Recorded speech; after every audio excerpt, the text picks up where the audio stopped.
Oke, berikutnya dari Rosma. Sudahkah etika Pancasila diterapkan generasi muda? Faktor penghambatnya apa saja? Saya tidak akan berbicara jauh-jauh ya. Saya ambil contoh aja di sini. Ada nggak yang menyalakan kamera? Ada. Nah itu kan sesuai dengan etika. Ya, karena sebenarnya kehidupan kita di diskusi virtual seperti ini itu sebenarnya bagian dari nilai-nilai etika dalam pembelajaran jarak jauh. Jadi sebenarnya tidak ada bedanya pembelajaran jarak jauh dengan pembelajaran langsung di kelas. Ya, nah mereka yang tidak menyalakan kamera kemudian tanpa alasan inilah yang bisa saja termasuk dalam nilai-nilai etika. Ya, yang tidak menjalankan nilai etika Pancasila dengan baik. Jadi ini juga kritik untuk kawan-kawan yang hari ini masih belum menyalakan kamera tanpa konfirmasi. Ya, tapi nggak apa-apa lah, itu bagian dari cara kita untuk menyadarkan diri. Ya memang kadang-kadang ada hal-hal yang menghambat, tapi jangan jadikan penghambat itu sebagai alasan. Taruhlah misalkan, Pak saya mohon maaf rumahnya jelek.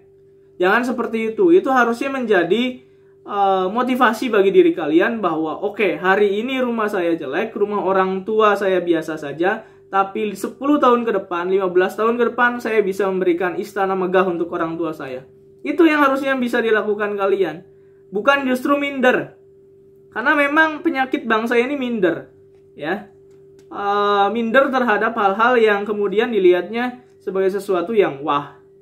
Apa yang biasanya terjadi? Ya, ambil contoh misalkan di sepak bola. Ketika berhadapan dengan Thailand, kita udah minder duluan.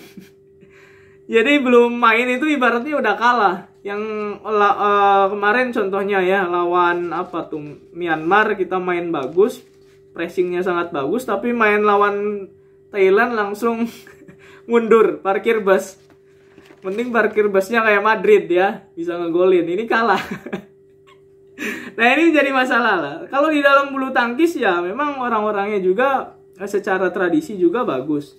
Tapi ini sebagai perbandingan, maka kita jangan jadi orang yang minder. Kita harus jadi orang yang punya percaya diri. Ya. Salah satu hal yang diinginkan oleh orang tua kalian, saya yakin salah satunya adalah adanya perubahan dalam diri kalian yang tadinya tidak bisa jadi bisa, tadinya tidak tahu jadi tahu, tadinya tidak memiliki jadi memiliki. Ya. Kalau memiliki dia nanti lagi. Oke, nah yang ketawa mungkin ini ada.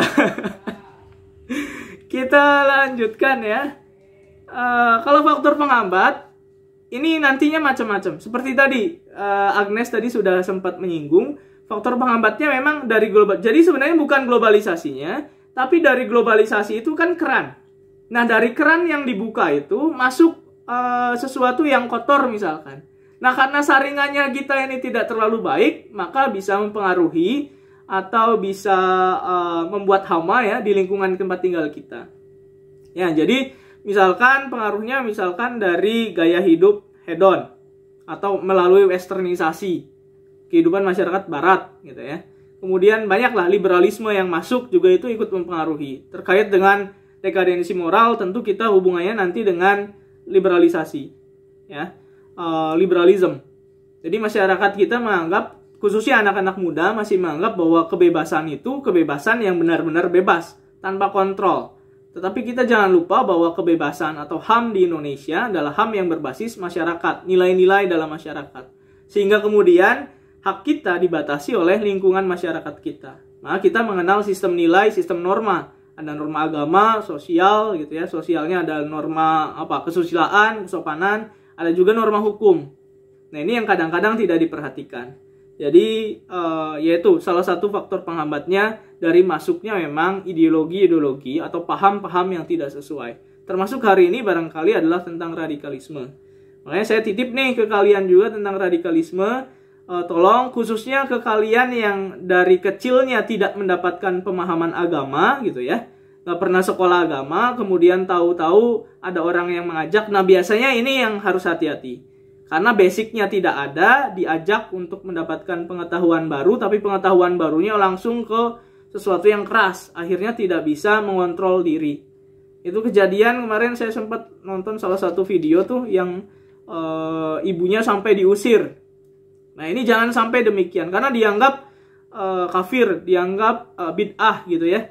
Nah, ini hal-hal yang harus dihindari oleh kalian. Saya pun pernah, ini pengalaman saya ketika di Bandung. Tapi alhamdulillahnya saya pernah dinasihati oleh ibu teman saya.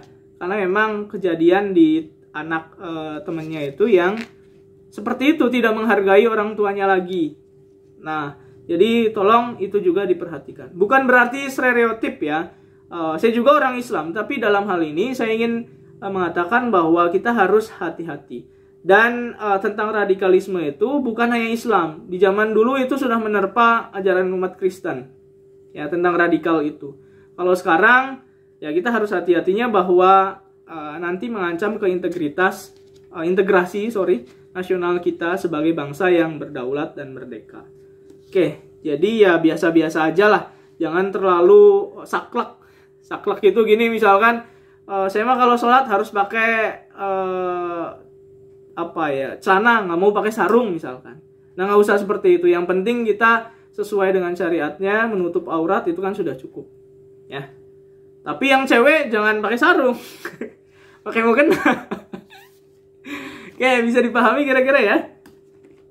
Berikutnya, irsyad. Apakah dekadensi moral masih terjadi? Bagaimana solusinya? Oke, tadi juga sempat disinggung tentang dekadensi moral itu terjadi di zaman kapanpun sebenarnya. Kalau kita lihat perkembangan zaman dan melihat ulasan sejarah, misalkan saya pernah membahas tentang Plato, di mana masa beliau hidup itu juga terjadi dekadensi moral. Ya, negara dia di ujung tanduk, di mana pemerintahannya korup, samalah dengan kondisi barangkali sekarang ya. Bukan berarti semua korup, tetapi ada oknum-oknum yang demikian ya, korup, kemudian di lingkungan masyarakat, dekadensi moral seperti tidak menghargai nilai moral, itu juga terjadi di zaman Plato. Nah, kemudian kan ada perubahan-perubahan yang terjadi. Begitupun kalau